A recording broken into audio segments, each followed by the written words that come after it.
হচ্ছে ডিএমআরসির কিছু ছেলেমেয়ে এবং ডিএমআরসির সাথে আরো প্রায় 35টা কলেজের ছেলেমেয়ে, মানে যারা কিশোর গ্যাংয়ের সাথে জড়িত, আমরা যা মনে করি কিশোর গ্যাংয়ের সাথে জড়িত, এবং এখানে নিশ্চয়ই তৃতীয় পক্ষ আছে, যারা কালকে অতর্কিতভাবে পুরান ঢাকার ঐতিহ্যবাহী 150 বছরের পুরনো দুইটা কলেজ, আপনার সরওয়ার্দী প্রায় 80 বছর পুরনো একটা কলেজ, কবিরুল আপনার 150 বছর পুরনো একটা কলেজ, এই ঐতিহ্যবাহী কলেজগুলোতে তারা অতর্কিতভাবে হামলা চালায়। কারা?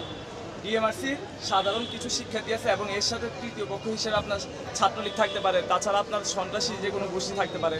তারা আপনার কিশোর গ্যাং ছিল অনেকগুলো কলেজ, যেহেতু 35টা কলেজ, তারা কিশোর গ্যাং এবং তারা সন্ত্রাসী নিয়ে আমাদের কবিরপুর এবং সরওয়ার্দী কলেজ পুরান ঢাকার ঐতিহ্যবাহী কলেজগুলোতে অতর্কিতভাবে হামলা চালায়, যেখানে আমাদের অনার্স প্রথম বর্ষের পরীক্ষা ছিল। তারা আমাদের পরীক্ষা আমরা বারবার বলেছি যে আমাদের পরীক্ষা আজকে আমরা কোনো ঝামেলা চাই না, তারপরেও তারা আমাদের কলেজে অতর্কিতভাবে হামলা চালায়, আমাদের ক্যাম্পাসগুলো ভাঙচুর করে, আমাদের সাধারণ শিক্ষার্থীদের উপর হামলা করে, যারা আপনার এক্সাম দিতেছিল, এক্সামিনার যারা ছিল, সাধারণ শিক্ষার্থীরা পর্যন্ত আঘাত পায়, এমনকি তারা আমাদের গেটগুলোর বেহাল দশা করে ফেলছে। তো এই জন্য আমাদের শিক্ষার্থীদের হৃদয় রক্তক্ষরণ হচ্ছে, এখনও তারা খুবই বিক্ষুব্ধ হয়ে আছে।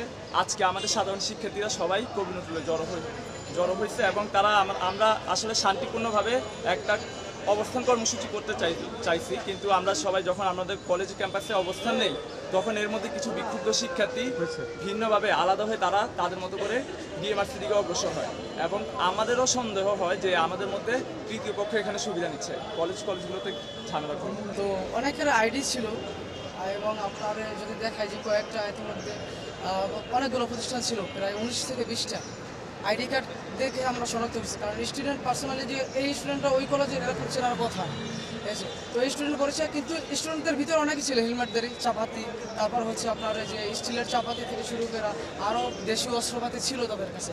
আমার আরেকটা কথা হচ্ছে যে এই স্টুডেন্টদের আন্দোলনের ভিতরে সাধারণ শিক্ষার্থী যদি হয়ে থাকে, তো সাধারণ শিক্ষার্থীর ককটেল বোমা এটি পাবে। কালকে তো ককটেল বোমা এগুলো ফাটানো হয়েছে, বোমাবাতে ককটেল বোমা যেগুলো ওগুলো ফাটানো হচ্ছে, এগুলো তো আর সাধারণ শিক্ষার্থীদের কাজ না, বা এদের হাতে থাকার কথা না, এগুলো রাখা নিশ্চয়ই এখানে ভিন্ন একটা মহল ঢুকে পড়ছে।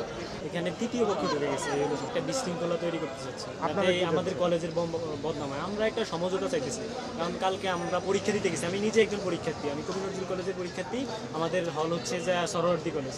আমরা পরীক্ষা 12:30 থেকে শুরু, 4:30 পর্যন্ত, 1 ঘন্টা পরীক্ষা যাওয়ার 1 ঘন্টা সময় অতিবাহিত হয়েছে, তখনই হামলা শুরু হয়েছে। আমরা পরীক্ষা দিতেছি, এই সময় গেলা হামলা কারা করছে? এটা হচ্ছে মহিবুবুর রহমান মোল্লা কলেজের শিক্ষার্থীরা, এবং অন্যান্য কলেজ আরও 30 থেকে 40টা কলেজ প্লাস কলেজ, প্রায় 2 থেকে 2,500 শিক্ষার্থী কালকে এই জায়গায় ছিল।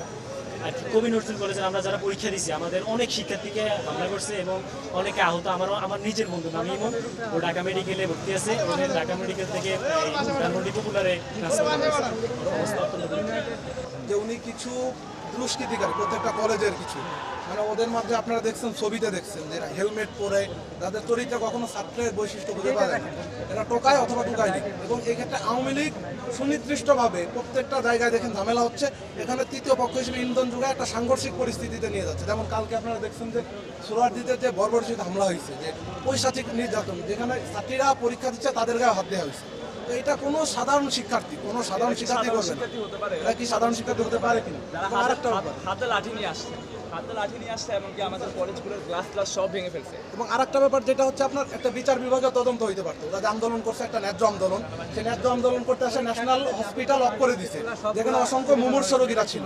তো এই যে ইন্ধনদাতাদের এই যে একটা ওদের মধ্যে যে গ্যাপের জায়গা, ওদের মধ্যে তৃতীয় পক্ষ ঢুকে আওয়ামী লীগের পৃষ্ঠপোষকতায় এই ব্যাপারগুলো হচ্ছে, এবং আমরা এর তীব্র নিন্দা জানাই। এবং আমরা চাই একটা বিচার বিভাগে তদন্ত হোক যারা এই আন্দোলনের সাথে সম্পৃক্ত।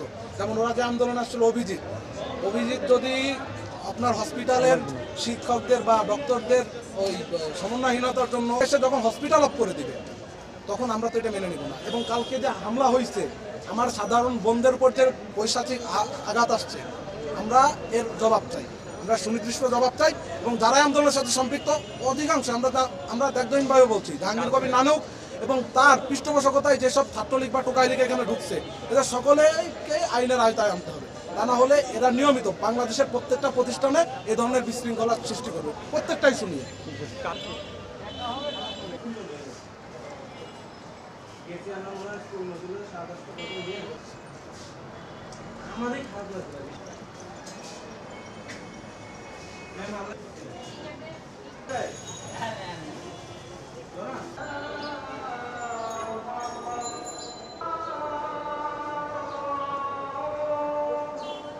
রিগেল এম্পোরিয়াম হানিবার্ড অফারে জিতে নিতে পারেন ইন্দোনেশিয়ার বালিতে স্বপ্নের হানিমুন।